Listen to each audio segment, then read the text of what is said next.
اس دوران اس نے سلطان محمود مالوی کے لشکر کی کمزوریوں اور سلطنت کا نہایت غور سے مطالعہ کیا۔ دوسری طرف یہی بہجت خان سکندر لودھی کی حالات کا بھی جائزہ لیتا رہا۔ پھر کوئی فیصلہ کرنے کے بعد اس نے سلطان سکندر لودھی کے مقربین خاص میں شامل ہونے کے لیے اس کو تحفے، تحائف اور نذرانے روانہ کیے۔ سلطان سکندر لودھی پہلے ہی چندرہاری کے علاقے کو اپنی مملکت میں شامل کرنا چاہتا تھا اور یہ اس کی بڑی خواہش تھی۔ جب بہجت خان نے اس سے رابطہ قائم کیا تب سلطان سکندر لودھی نے اپنے ایک سالار احمد کو چندرہاری کے حاکم بہجت خان کے پاس بھیجا اور اس کے ذمہ یہ کام لگایا کہ وہ بہجت خان کے ساتھ مل کر چندرہاری کے علاقے کو نہ صرف ناصر الدین مالوی کی مملکت سے نکال کر سلطان سکندر لودھی کے تحت کر دے، بلکہ چندرہاری اور اس کے گرد و نواح میں سکندر لودھی کے سکے جاری کر کے اس کے نام کا خطبہ بھی پڑھوا دے۔ یہ کام سر انجام دینے کے بعد سلطان سکندر لودھی آگرہ چلا گیا اور آگرہ میں قیام کے دوران اس نے اپنے تمام علاقوں میں چاروں طرف بہجت خان کی فرما برداری اور خیر خواہی اور اس کے علاوہ چندرہاری کے اکناف و اطراف میں اپنے نام کا خطبہ اور سکہ جاری ہونے کی خبر اپنے والیوں اور تمام مشیروں تک پہنچا دی۔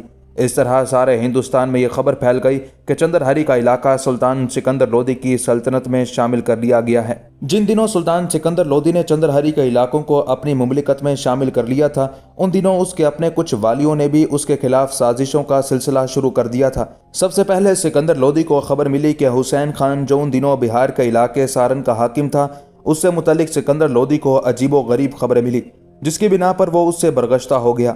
لہٰذا سکندر لودھی نے اپنے ایک سالار حاجی سارنگ کو حسین خان کی طرف بھیجا اور اسے حکم دیا کہ وہاں قیام کے دوران حسین خان کے خلاف رازداری سے کام کرنا اور اسے گرفتار کر لینا۔ سارنگ نے جا کر حسین خان کے خلاف سازش شروع کر دی۔ حسین خان اس کی نیت کو بھانپ گیا۔ اسے معلوم ہو گیا کہ حاجی سارنگ اسے گرفتار کرنا چاہتا ہے، لہٰذا حسین خان سارن سے نکل کر بنگال کے حکمران علاؤدین کی طرف بھاگ گیا اور اس کے ہاں جا کر پناہ لے لی۔ دوسرا حاکم جس نے سلطان سکندر لودھی کے خلاف نافرمانی کا راستہ اختیار کیا تھا وہ سارنگ پور کا حاکم علی خان ناگوری تھا۔ اس علی خان ناگوری نے شیو پور کے حاکم کی حیثیت سے مالوا کے بادشاہ کے بیٹے دولت خان سے دوستی بڑھائی۔ دولت خان ان دنوں اپنے باپ کی طرف سے رتن بور قلعے کا حاکم تھا۔ اس علی خان ناگوری نے پہلے تو شہزادہ دولت خان کو سکندر لودھی کی فرما برداری کرنے کی ترغیب دی۔ علی خان نے شہزادہ دولت خان سے یہ معاملہ طے کیا کہ دولت خان پہلے بادشاہ سے ملاقات کا شرف حاصل کرے، اس کے بعد قلعہ اس کے ہاتھ میں دے دے۔ اسی قسم کا ایک خط علی خان ناگوری نے سکندر لودھی کو بھی لکھا۔ سکندر لودھی علی خان کا یہ پیغام سن کر بڑا خوش ہوا اور سیر و تفریح کرتا ہوا اپنے لشکر کے ساتھ ان علاقوں کی طرف بڑھا جو رنتھن بور کے قریب تھے۔ دوسری طرف علی خان ناگوری دوہری چال چل رہا تھا۔ بظاہر وہ سارے کام سکندر لودھی کے حق میں کر رہا تھا، لیکن اندر ہی اندر اس کی مخالفت پر بھی اترا ہوا تھا۔ بہرحال علی خان ناگوری کے کہنے پر رنتھن بور کا حاکم دولت خان اپنی ماں کے ساتھ سلطان سکندر لودھی سے ملنے کے لیے روانہ ہوا۔